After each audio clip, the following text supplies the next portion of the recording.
অপারগ ঋণী ব্যক্তিকে সহানুভূতির সাথে সময় দান করলে আল্লাহর রহমত নেমে আসে। ইমাম গাজ্জালী রহমতুল্লাহ। রিয়াকারীর অর্থ হচ্ছে আল্লাহর চেয়ে মানুষের পছন্দ অপছন্দকে বেশি গুরুত্ব দেওয়া। মানুষের সঙ্গে দুর্ব্যবহার অন্তরের অপবিত্রতারে বহিঃপ্রকাশ মাত্র। তুমি নিজে তোমার অধীনস্থদের নিকট হইতে যতটুকু অনুগত্য আশা করো, সৃষ্টিকর্তার প্রতি কমপক্ষে অন্তত ততটুকু অনুগত হওয়ার চেষ্টা করো।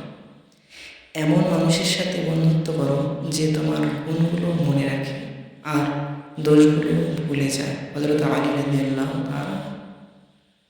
দুনিয়ার সবচেয়ে কঠিন কাজ হচ্ছে নিজেকে সংশোধন করা এবং সবচেয়ে সহজ কাজ হচ্ছে অন্যের সমালোচনা। হযরত আলী রাদিয়াল্লাহু তাআলা